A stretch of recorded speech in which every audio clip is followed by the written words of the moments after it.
April 1 रु बदली UPI payment नियम सबुथर हेबो डबल सिक्यूरिटी चेक। जानतु कौन रही नहीं संपूर्ण अपडेट।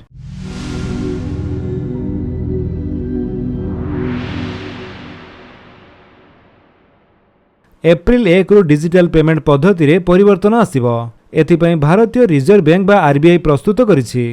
नूतन नियम अनुसार यूपीआई नेट बैंकिंग किंबा मोबाइल वॉलेट माध्यम रे कारबार करिबा समय रे आउ गोटिए पिन किंबा पासवर्ड यथेष्ट हेबो नाही। प्रत्येक पेमेंट पई दुई कारक प्रमाणीकरण को बा टू स्टेप वेरिफिकेशन को बाध्यतामूलक करा जायछि। एही व्यवस्था कार्यकारी हेबा सहित ऑनलाइन कारबार पूर्व अपेक्षा अधिक सुरक्षित एवं निर्भरयोग्य होई जिवो। एहा सहित यह ऑनलाइन ठकेईर घटना गुड़िक रोकबारे साहाय्य करिवो। आसंतु जानिबा एही परिवर्तन किपरि काम करिवो। प्रत्येक पेमेंट सहित सिक्यूरिटी कोड परिवर्तन हेबो।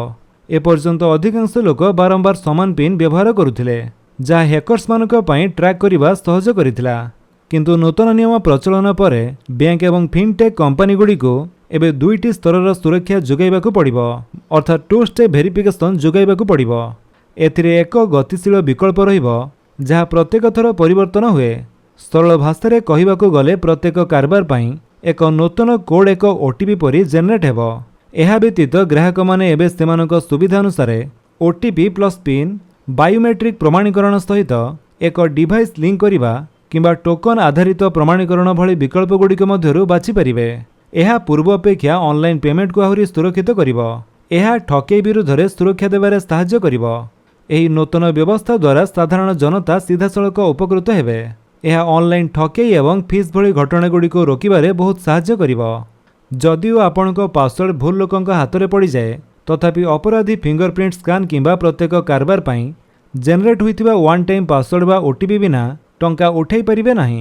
एहा व्यतीत एही सुरक्षा व्यवस्था अंतर्जातीय कारबार पई मध्य प्रযোज्य हेबो। एहाकु अक्टोबर 1 तारिख रु विश्वव्यापी कार्यकारी करिवार योजना करिछि।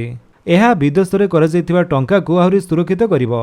तो फ्रेंड्स ये थिला आपनको पई किछि अपडेट। जदि आपनको अपडेट भल लागिस तले आपण वीडियो को लाइक कर दिंतु, आपनको सांगनक भितर शेयर करी जणांतु।